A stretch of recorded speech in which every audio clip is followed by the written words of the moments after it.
Hello there, and welcome to another video. We're on to multiplying and dividing rational expressions now today.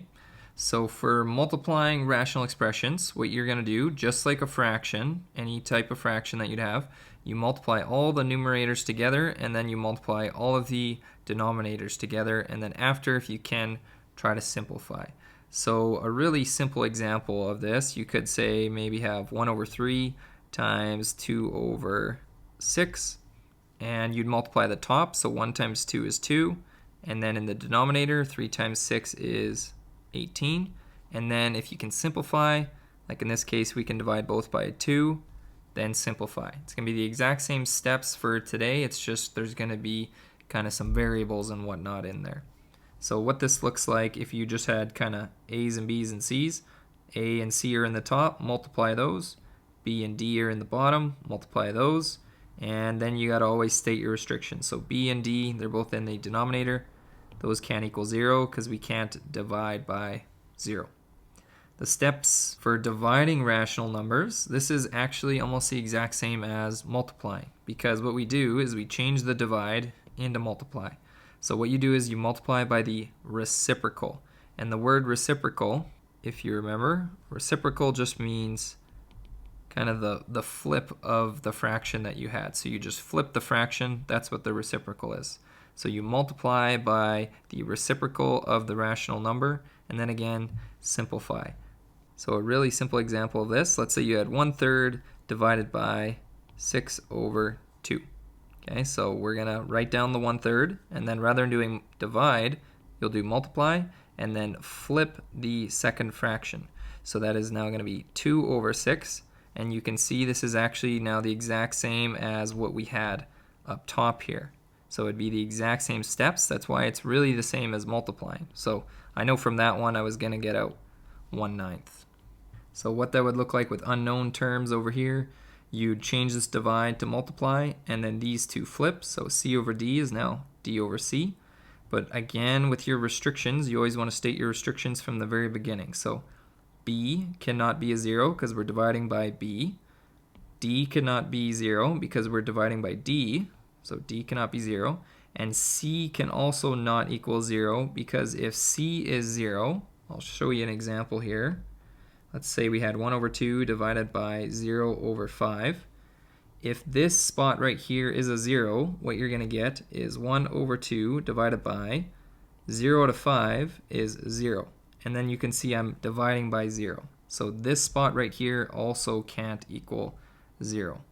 So the steps that we're going to be doing for these ones, step number 1, you're going to factor all the parts. So that was the same as before, always factor first, then state your non-permissables. Then we're going to do the operation, so multiply or divide. And then at the very end, we're going to simplify and divide out common factors.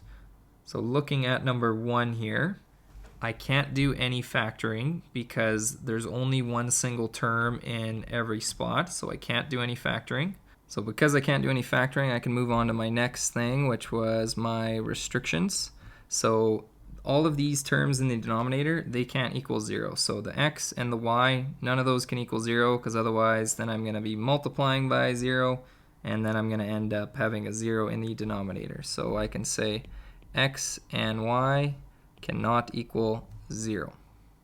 Now that I've gotten that, I can actually move on to step 3, do the operation. So I'm going to multiply those two, and I'll multiply those two. So in the numerator, you're going to get 4x squared y squared. In the denominator, I got 3 times 8, so that's 24. And then an x times an x is an x squared, and then there's also the y. So last step, we just got to simplify. So I can divide both this and this by 4. That's going to give me 1 and a 6. My x squareds are going to cancel completely, so I don't have any x squareds. And for my y's, one of these is going to cancel, and one of these is going to cancel. So the only thing in the numerator is a y, and in the denominator is a 6. Number 2 here now, this one's got division. So again, we're going to change division always to multiplication. So to start off, I can't do any factoring, so I can move right into my restrictions. So again, remember this term, and this term, all three of those cannot equal a 0. So from this one, y squared cannot equal 0, so then y cannot equal a 0. And from this one, if you had 6x cannot equal 0, I'll just do it quick here, 6x cannot equal 0, divide both sides by a 6, so then x cannot equal 0 either. So x and y cannot equal 0. Moving on to the next step, we're going to change this divide to multiply. So I'm going to get 3x squared over y squared, just rewrite the first one, times, and then flip the second one, so y over 6x. And then from there I can multiply my numerators. So I'm going to have 3x squared y, and in the denominator I got y squared times 6x, so that's 6x y squared. Then I can do my canceling, so divide by 3 in the front there. My x can cancel with one of these x's, so I got one more x. And this y can cancel with one of these y's, so we got one more y in the denominator. So in the numerator, the only thing we had left was an x, and in the denominator, we had a 2 and a y. Number 3 here now, this one's got more going on, so this one we're actually going to be able to do some factoring. So step number 1, we're going to factor everything. This one, we need to have a product of -12 and a sum of -1. So that's going to be a -4 and a +3. So that'll just break down into y minus 4 and y plus 3. So that one's factored. Divided by, in the denominator, that's a difference of squares. So I'm going to have a y minus 3 and a y plus 3. Again, you just kind of take the square root of each of these, and then that'll tell you your two different terms. Then we got multiply. This one we need to have a product of 3 and a sum of -4. So that's going to be a -3 and a -1. All divided by. And then our last one to factor. This one, the only thing you can do is pull a y out of both terms. So I'll pull the y out, and then I'm left with a y minus a 4. So now that we have everything factored, we can do our restrictions. So from this one, y minus 3 cannot equal 0. So add 3 to both sides. So y cannot equal 3. This one, you do the same kind of thing. You're going to get y cannot equal a -3. This one, y cannot equal 0. That one's kind of already done. And then this one, y minus 4 cannot equal 0. Add 4 to both sides. So y cannot equal a 4. So those are all of our restrictions. We just got to finish off simplifying this. So we can actually do a lot of canceling in this one. I see I got a y minus 4 here. That can cancel with this y minus 4 here. The only reason those can cancel is because there's multiply in between. Later, whenever we get to adding or subtracting, if that is a plus or a minus, you cannot cancel these across like that. The only time you can do it is if you have a multiply in between. Okay? And then this y plus 3, those can cancel. Y minus 3, again, only because there's a multiply in between. And then the only thing we have left is y minus 1 in the top and a y in the denominator. So again, that was y minus 1 in the numerator and then a y in the denominator. Moving to our next one here, number 4. So this one's got, again, a lot of stuff that we can do for factoring. And this divide there, we're going to end up changing that to multiply. So let's factor everything out first. Factoring this first term here, we're going to have an x minus 5 and an x plus 4. Again, I encourage you guys to do all the factoring. I'm just going through it a little bit quicker because we should know how to do our factoring. This bottom term here, I can pull an x out of both terms, so I'm going to get an x minus 6 left over. Then I had divide. Factoring this one, need a product of 20 and a sum of 9, so that's going to be a 5 and a 4, so x plus 5, x plus 4, all divided by. Then here we need a product of 36 and a sum of -12, so that's going to be an x minus 6, and then another minus 6. So to state all of our non-permissables or restrictions, I'm just going to do that over here. So this cannot equal 0, so x cannot equal 0. From this one, if I put a 6 in there, I get 6 minus 6, and we can't have that equaling 0, so it also can't equal 6. These two are going to give me the exact same. But remember, these two here can also not equal 0 because we are dividing. So with this one, if I put in a minus 5, and this one I put in a minus 4, both of those would add up, right? And we'd get a 0. So I can't have a negative 5 or a negative 4. So those are all of our restrictions. To finish simplifying, we're going to change this divide into multiply. So I got x minus 5 times x plus 4. Remember, the first one stays the same, all divided by x times x minus 6. And then change to multiply, and then flip this second one. Don't do any canceling before you do the flip.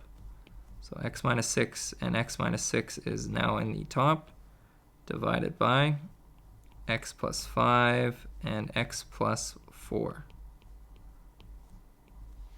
So now that I've done my flip, now I can do my canceling. Always do your canceling last. So again, I can only cancel across like this if there's a multiply in the middle. So x plus 4 will cancel. X minus 6 can cancel with an x minus 6. And I don't see any other terms where they are the same, so I can't cancel anything else. So in the numerator, there's an x minus 5, and there's also another x minus 6 on the right side there, divided by, in the denominator, there's an x on the left, and there's an x plus 5 on the right. Looking at number 5 and 6 here next, try to do number 5 and number 6 on your own and then compare with my answers. Number 5 is right there. If you need to pause the video, you can pause to check your answer. And then number 6 is right here. So those are the two answers for 5 and 6. The last one we're going to do here together is now number 7 here. So again, first step, we're going to factor everything. So in the numerator, 3x plus 12, I can factor out a 3. I'm going to have an x plus a 4 left over, divided by, factoring this. This is a little bit of a tougher one because there's a 3 in front. So for that one, I'm going to do my product sum over here. So my product is 3 times negative 12, that is negative 36. And then my sum is the middle number there, negative 5. So my two numbers that multiply to negative 36 and sum to negative 5 are negative 9 and positive 4. And then from there, what I'm going to do is my cross product. So I'm going to draw my two arrows. I've got to get a negative 9 and a positive 4. And then our first number again was a 3. So we need to find factors of 3 and place them here. And I'm going to put a 3 here and a 1 here. You couldn't have them flipped because then if you had 3 times something, you won't be able to get a 4. So I got to leave them like they are. And then I can see 3 times a negative 3 would get me negative 9, and 1 times a 4 would get me to 4. So to write out my factors, I'm going to have a 1x and a minus 3. So let's write that out. 1x minus 3. And then my second one is 3x and a positive 4. So 3x and a positive 4. Then I had divide, and there was just a 12 in the numerator. And then in the denominator, I can't factor anything there, so we got 3x plus a 4 times, in this one right here though, I can pull out a 2. So pull out the 2, and I got x minus 3 left over, all being divided by x plus 4, can't factor that. So now that everything is factored, I'm going to do my restrictions. So this one is going to give me x cannot equal a 3.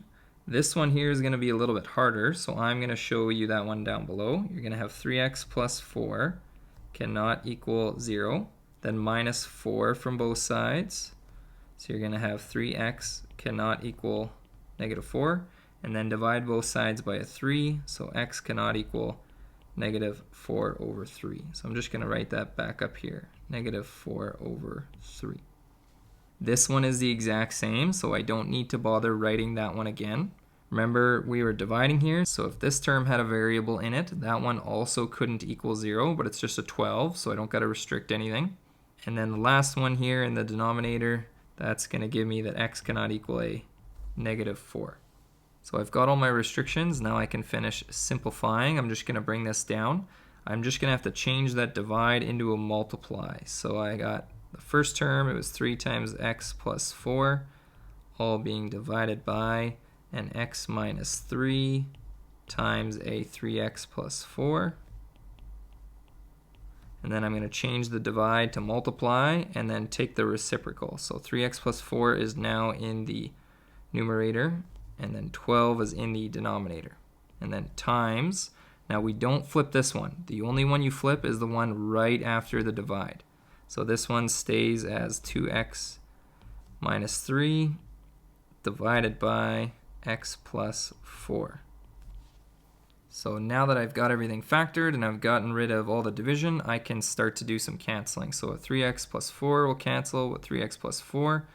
X minus 3 can cancel with this x minus 3. X plus 4 with an x plus 4. And I could do, say, a 12 with a 3. Both of those I can divide by 3, so that's a 1. This divided by 3 is 4. And then the 4 and the 2 right there, I can divide both of those by a 2. So dividing this by 2 goes to a 2. Dividing the 2 by 2, we get a 1. So my final answer, the only thing in the numerator, there's 1s. So 1 times 1 is 1. And in the denominator, the only thing I have is a 2. So my answer is just simply 1 over 2. So that was our last question. Just down here at the bottom now we got our textbook questions. So we're on page 327.